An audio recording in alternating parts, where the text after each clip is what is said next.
Hi, I'm Victoria O'Brien, Firearms Spokesperson for New Conservative and a candidate for New Lynn. Welcome to Walk the Walk, and this is your host, Roy Kaunds. So this is the rule for television interviews. The person who holds the gun does the introductions. Welcome to the show, Victoria. Thank you very much, Roy. Great to have you on the show, and what a wonderful location to do this shoot. It is a great location. Yeah. Yes, this is our farm and it's also our shooting range, and Right. it's the shooting range on which the Auckland Shooting Club is based. Right. The property is all up almost 300 acres. Yeah. And it is about 1.5 kilometres lengthways and about 1.25 kilometres widthways. Right. We had our opening ceremony on the 7th of July 2017, at which the then Deputy Prime Minister and Minister of Police, Paula Bennett, opened it. It was fantastic. Yeah. So let's talk about this gun that you're holding. Right. So what's this orange thing sticking out of the gun? So this is what is known as a chamber flag. A chamber flag inserted into the firearm, and it goes right into the barrel like that. Yeah. Shows that the firearm is totally safe. I see. There is no way that a bullet can be loaded in through there, or into there Chamber. in the chamber at all. Okay. There's no way. So if you see a firearm with a chamber flag inserted, it is safe. Now, for someone like me who has no idea of firearms, how lethal is this? This looks like some sort of a military gun. Is it a military gun?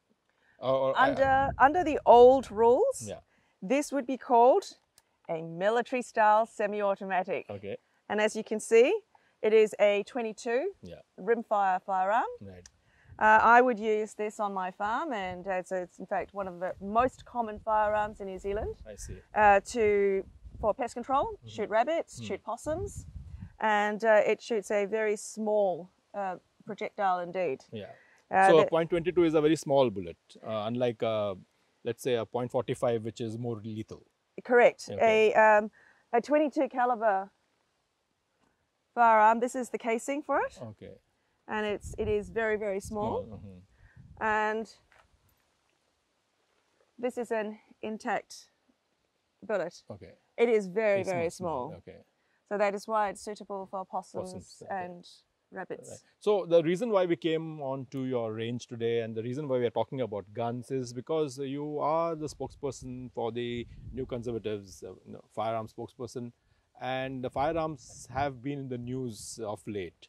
Especially with the government's gun buyback. So what we're going to do is we're going to talk a bit about this gun, for example. Just before the show, you were explaining to me, what are the things which are legal and not legal now. So can you just take us through that?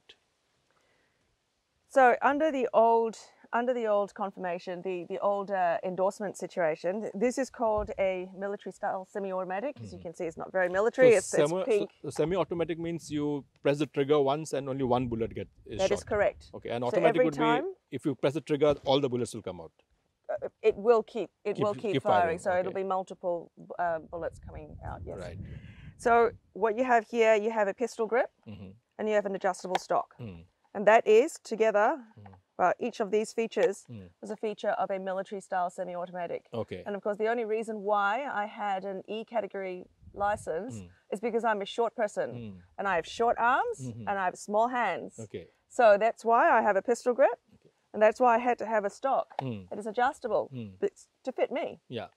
So let me get this. So if you did not have this adjustable stock and did not have this trigger grip, it wouldn't be classified as a military weapon. That is correct. I see. Okay. And so therefore, that illustrates perfectly the irrationality and illogicality of the appearance rules that applied under the old regime. And that is why the E category license was not very logical. Right. Tell me about the magazine. So there was some restrictions on the magazine as well in the new rules. So under the old rules, with a E category license, I was able to own what is called a standard magazine. And that would be a magazine size, usually 25 rounds, 30 rounds. Under the current rules, it's 10 rounds. You would have seen me changing magazines before. And then you're very quick. I mean, it took us a couple of seconds before you took out the first one and put in the new one. Yeah, that was actually quite a slow make change. So when I'm in competition mode, it is faster, and it illustrates once again the rules. Yeah. That if you have somebody who knows what they're doing or is willing to do so, a magazine restriction is not going to do very much. Right. So most of the rules that the government has proposed, have these rules actually come into force, or is it law now? Or yes, because there were some things which they were still discussing, isn't it?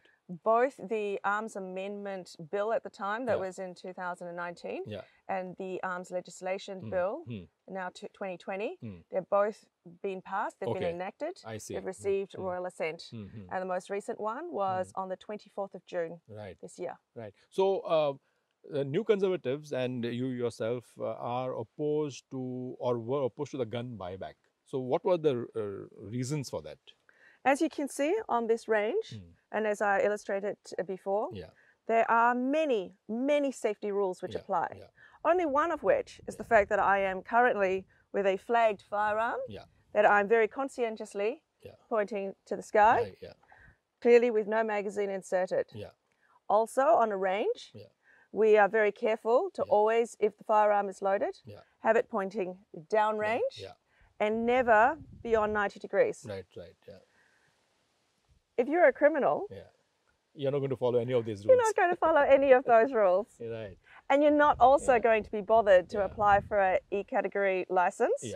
Neither are you going to be bothered about the fact that under an E-category license, I could have an extended mag, and if I didn't have one, I couldn't have an extended magazine, and neither would I be bothered if I were a criminal to control my magazine size. So now the penny is dropping for me. So basically what they're trying to do is the laws are applicable everywhere, including on the range. Correct. Right. So if you have, people are not going to shoot each other down in a range. Obviously not. And if you were to commit a crime, no rules will stop you from committing a crime.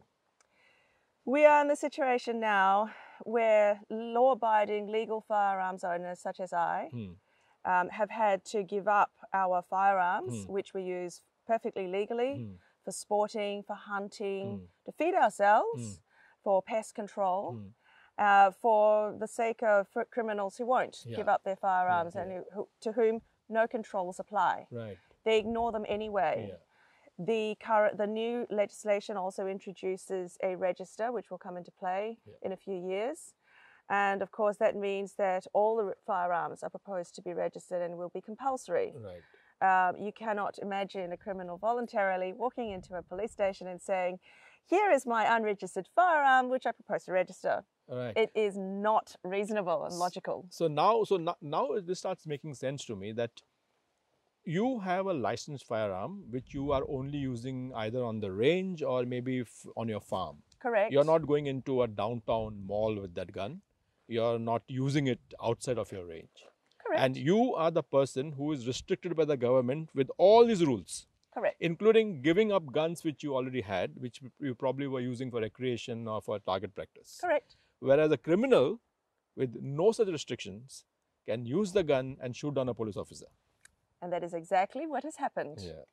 And the firearm that was used, it has been noised about. It was an illegal firearm anyway. That it was select fire. And obviously without controls. Right. So the Christchurch shooting, which actually triggered off all of these legislation and the gun buyback and all that, regardless of any rules which may have been in place, could still have gone ahead. What happened was the Christchurch shooter broke the law the moment he inserted a standard magazine into a A-category firearm without an E-category license. That was a problem with the law, that he was able to purchase a standard magazine without an E-category license. However, he didn't break the law at that point. He broke the law the moment he inserted it into an A-category firearm. And you can see that only law-abiding people would have bothered with that technicality. That's right. He ignored it completely. Absolutely. So the same thing can happen again. So even with Correct. all the laws in place, and for example, this magazine, restricting a magazine to 10 bullets instead of 25, Correct. if a person quickly changes the magazine like you demonstrated, and you said you were slow, Correct. It doesn't matter.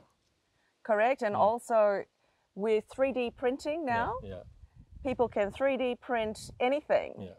And the moment 3D printing came around and it was viable to 3D print a firearm, all these firearms controls, doesn't make sense. Utterly.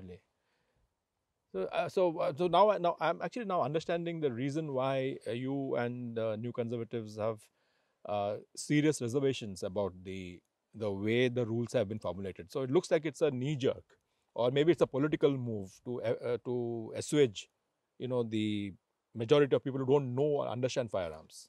Immediately, so in the wake of the Christchurch shooting, Jacinda Ardern and numbers of a few people in her cabinet were out in the media stating very clearly that such laws would never have been passed except in the wake of such a tragedy. Now, that should be a caution to everyone, because that meant that she was counting on the emotional reaction from the public for acceptance of such sweeping legislation. Emotional legislation is bad legislation. And that is why we have proper democratic processes to be followed. And that is why New Conservative would like to repeal, is pushing for the repeal of both of the amendments that have been put through by this government. Because the first tranche in particular, contains orders in council which allow the government to currently ban any magazine and any ammunition. Now, we mustn't forget, this is all perfectly legally possessed, legally purchased, legally stored items, and the government can ban them all without any notice, and so thus turning people like me into instant criminals overnight. In fact, there was you were telling me earlier about in Britain they're trying to outlaw knives. In Britain they have knife amnesty boxes, and of course you can imagine all the criminals do is they come along and they rob the boxes. And they have all the knives they could possibly want. In the meanwhile, law-abiding people will go to places like Tesco and Sainsbury's and buy blunt knives. So, Victoria, why don't we move out from the range? I know you have a farm, just down the road. So let's move out to your farm. I'd like to see your cows, and let's talk a little more about yourself and about some policies of the New Conservative. Absolutely, Roy. Okay.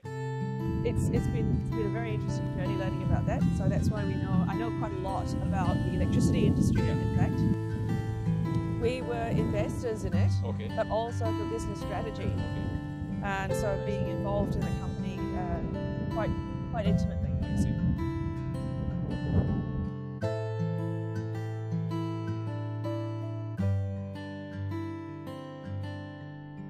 So, Victoria, this is your farm. Yes, that's right. It's all our farm. Beautiful farm. Look at the scenery here. I know there are people in the world who will give their right arm just to be here where we are standing now. We're very fortunate in New Zealand. Right. And that's something what, sometimes gets my goat, that people in New Zealand don't realize how fortunate they are. We are so fortunate in New Zealand to be able to live in such beauty. We have a natural landscape that our farming community mostly take very good care of. If we don't take care of our environment, we don't have a good farm. Right.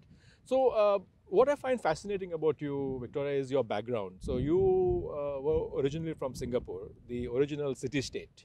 So you are a city person, and now we find you in the heart of rural New Zealand. You are also an ethnic Chinese, again in the heart of rural New Zealand.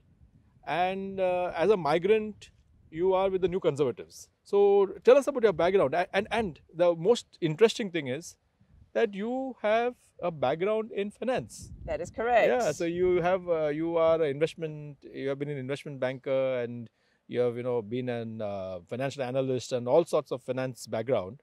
And how come we find you in the heart of rural New Zealand?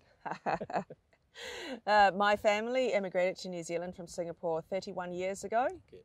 And I have a double degree. So I have a Bachelor of Science in Maths and Physics, and also a Master's of Science in Maths.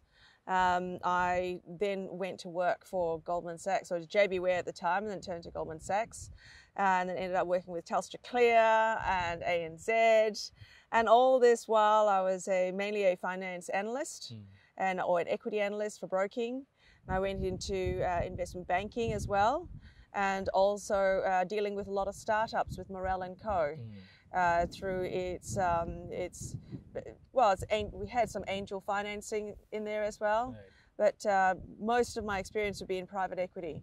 So really giving out bank money, being very careful, bank money out to small businesses. So I've got a lot of experience dealing with small businesses, seeing them, taking them from basically a family-run business out to market, to either the New Zealand Stock Exchange or being sold to a much larger business. Right. So your family was in finance. So my family was. My father ran the fixed interest desk at the Monetary Authority of Singapore for many years. And my mother is an accountant. So you could say finance is in the blood, it's the family business. Right. So how come from finance now we find you right in the heart of rural New Zealand? And while we were driving up the dirt track, you were driving that farm vehicle, and I don't think 6 years ago you ever thought you would be driving a farm vehicle. No, that is true. So what happened was that we bought the property together with the range property, and with all this land, it was very good for farming, and we would make good use of it. Because my husband and I have experience with a lot of small businesses and that, we plunged into it, and we made sure that, as we would with a business, you work with the experts and you learn very steeply from them. Incidentally, I should tell our viewers that I just learned after seeing Victoria shooting at the range. I thought that she was probably in shooting for a long time. I was gobsmacked to learn that you have been in shooting only for about 5 or 6 years. Yes, that is correct. And you also are a national champion in your category. That is correct. I am the current New Zealand national champion for IPSC and pistol. Amazing. Yes. Awesome. Female, yes. Talk us through your venture finance enterprises. You have been an angel investor. You have been investing in various different types of businesses, for example, telecommunications and electricity. Tell us about that. Yes, that's correct. So my husband and I were investors and hands-on in business strategy for a company called Megatel. And Megatel is very much involved in the Korean community. And so it gives telecommunication services, mobiles, electricity, and it was fascinating. It is a fascinating business, and it was sold successly to a very large business. Right. And what about that?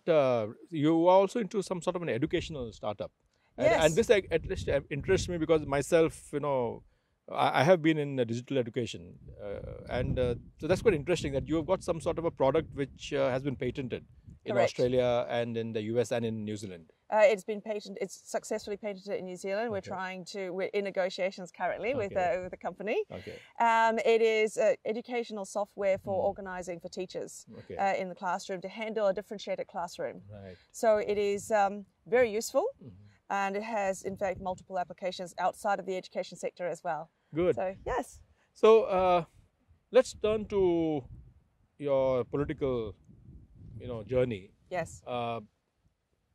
The New Conservatives are, a lot of people feel that they are a party of white, Christian, middle-aged white men. Here we have someone who is ethnic Chinese, not yet middle-aged, I think. And I don't. You were just telling me that you're not even a very religious person. So how come New Conservatives? Is there a dichotomy somewhere in people's perceptions of the party? So I have to. I will tell you right now. I am not religious at all. That is correct. I hold conservative values. And the New Conservative is definitely not a religious party. If it was a religious party, I would not be part of it. Religion has no place in politics. I believe that having conservative values is very important for a stable society. there are many societies which are suffering from religious conflict because of that interference with religion and politics. And I believe a very successful example of religion being excluded from politics in a multicultural society is Singapore, in fact, where I grew up and I was born. Singapore has Tamil, Malay, and Caucasian, Chinese in its population. And in fact, I'm just thinking back to my grandmother's house, where my grandmother, my parents' family is Christian, but right next door was a Chinese temple. And when I woke up in the morning, I could hear the mosque call to prayer. So that is truly a very multicultural society where one rule applies to everyone. And that is how Singapore manages to operate so successfully with one rule for all its people. And I think that's very important.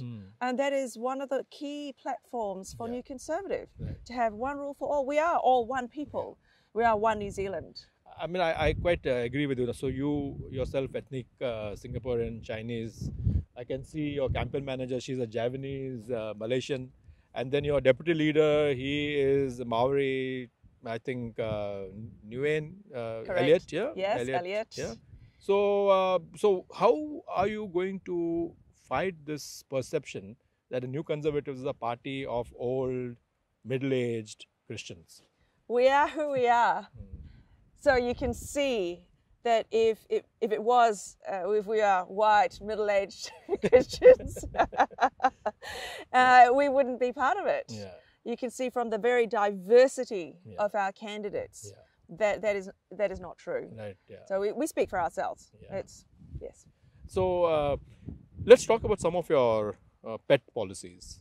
For example, your party has a very strong view on abortion and euthanasia. Yes. So we believe that all life matters, right from the womb to the tomb. And one of the most appalling things about the abortion law is that it permits abortion all the way up to full term, that it permits abortion for sex selection. And I have to say that coming from Asia and with a Chinese background, I think a few years ago we were all appalled when we understood about China's one-child policy, and there was clearly sex selection. We're all appalled, and we never thought it could happen in New Zealand, but here we are right now. There's also there is no requirement for health practitioners to render aid to fetuses that survive the abortion process. That is shocking. And it is also shocking that so many members of our parliament voted against allowing that amendment in there. So these are the reasons why we are very strongly against this new abortion law. It was also passed during the period of lockdown, which is not appropriate. There was only one day allowed, in fact, for submissions in Auckland. That's quite shocking for a law that is so wide-reaching, so progressive. Under the old laws, no women were ever prosecuted for having an abortion. One interesting policy that you have is the income splitting policy. So you've said that if you were in government, you would implement the income splitting. Explain to us, how does the income splitting policy work? So, for example, Roy, currently if you earn $80,000, you would be at the top tax rate of 33%. And if you let's say your spouse is not working, your tax would just be at that rate. Under the income splitting policy, it would be you would be taxed as earning $40,000, and your wife would also be taxed at earning $40,000. So my income of $80,000 gets split into my wife and me. Correct. So then I am not taxed for $80,000, I'm taxed for $40,000. Correct. And under New Conservatives policy, the first $20,000 for each of you would also be tax-free. And then the next bracket is from 20 to 60, and that's 17.5%. So then your top marginal tax rate under this regime would be 17.5%. Instead of 33%, which I would have been paying if all of the 80,000 were in my name. Correct. So this values the work that is done, the unpaid work that is done at home, It encourages families Yeah. to spend time together. Yeah. It encourages a system where families are allowed to keep more of what they work for. Yeah. What is the New Conservatives' policy on euthanasia? Well, we oppose the euthanasia bill that's currently going. Yeah. We have seen what happens when it is implemented in other countries, Yeah. the gross extension of it. We want to protect our elderly. We don't want a situation where family members can come along and recommend to doctors that their elderly are taken out before their time. We believe that that palliative care, greater investment in palliative care is more important. We also feel that under this personal responsibility, that it is not right, morally correct, to basically hand over the responsibility to somebody else for taking your life. Right. So I have another observation on this, and which is that it's the doctors and the nurses who may not be willing to go ahead with the procedure. Correct. I was talking to a senior nurse in one of the major hospitals, and she said that she's got it under contract that she wouldn't do anything of that sort. Right. So, and like her, I think there's a large number of medical professionals who wouldn't like to be part of this. That is in their Hippocratic oath, after all, to preserve life. Right. So it is something that is why it's something we oppose. One of the things which a lot of people oppose with the New Conservatives is the policy on same-sex marriage or on same-sex relationships. Now, what is the New Conservatives' stand on that? We believe that having a father and a mother is key for the family. However, it becomes personal choice. So I would say that the whole marriage equality issue has already been settled. We went through a referenda for it. The country voted in that way. And democracy is first.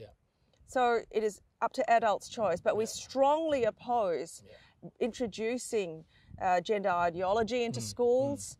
And we believe that you should let children be children. Do not sexualize the education system. I was a huge tomboy when I was a kid. I was a huge tomboy. And I think it would have been very dangerous for someone at school to say, oh, look, you're such a tomboy, are you sure you want to be a girl? Take you off to the doctor, have puberty blockers and all that. And that's what's happening now, isn't it? That is exactly what's going on. So we believe that we just let children be children. We let people develop as they naturally develop. And should an adult decide at some stage in their life that this is something they really want to do, it is an informed decision, and it prevents a lot of these detransitioning issues that we're currently seeing overseas. So, for example, when you talk about a conservative society like Indians, okay, the Indian diaspora is very conservative, just like some of the Pacific peoples, Samoans, quite conservative in their lifestyle and viewpoint. Many of them but tend to vote Labour because of economic reasons. There is a feeling that migrants gravitate towards Labour, and to a large extent it is true, because the migrants believe that New Conservatives are a parochial party, or National is a party for the rich. So how will you reach out to the diaspora, especially the conservative diaspora, who actually agree with a lot of your policies? Well, first of all, I encourage the conservative diaspora to really examine our policies for themselves. Don't go by hearsay. Do your research for the candidates themselves. See why we've joined the Conservatives, the New Conservative Party, and also see how our policies agree with your own values. And I think you will find that, first of all, there is no religion in any of our policies, that our policies are genuinely conservative, that we value family and community. These are the things that are very important for the diaspora, of course. These are the things that shall we say, Labor claims to value. Yeah. And yet under Labor's watch, we have seen child poverty escalate to never before seen levels. Yeah. We have seen unemployment skyrocket, Yeah. and that the economy has not been doing well for things like having these petrol taxes increasing, also the road user charges, and that is a guaranteed way to put handbrakes on the economy. Yeah. And a lot of our diaspora, of course, Chinese, Indian, we run small businesses. Yeah. The economy relies on small businesses, and a guaranteed way to stop the economy is to put these taxes on. So, as I said, I encourage everyone to read the policies and make your decision based on the policies, not hearsay. Yeah. And I think my personal experience has been that a lot of people, especially in the migrant community, they go by hearsay because they don't either have the time or they don't know how to, go through party's manifesto. Yes. So they just go by, I think, what's the popular image of. And you see, you've hit the nail on the head there, because we are busy, we are paying taxes, we're running businesses, we've got families, and so it is just what is talked about. We just don't have the time to do the research. The election this year is probably one of the most important elections in New Zealand's history. In this election, we either gain back what we have lost, or we lost what we have left. Yeah. So this is why I encourage everyone, do your research. This is a very important election. And finally, before I let you go, Victoria, there has been some controversy about your policy of the single mothers being mentored by a family, instead of letting them on their own. What was that all about? It was a bit of a misunderstanding because, in fact, the policy has been clarified. It is just the wording. The intention here is that we want to avoid predators having access to single mothers and their vulnerable children. Right. And there has been a lot of abuse. Child deaths, the Child boyfriend deaths. is killing the child. That is correct. Yeah. And so we would like to see the ability for people who need help to access a safe environment for them to bring up their children, for both the mother and the child. It is absolutely not compulsory. So it is more an avenue for safety. This gives an option. This is a safe, secure option for a secure family environment for women and children who have no other option. Right. Well, Victoria, thank you so much. It has been a wonderful outing for us. First going to your firing range and seeing you shoot a champion shooter, and then coming to this farm and just being in this beautiful surroundings. So thank you so much. Not at all, Roy. You're very welcome. Thank you.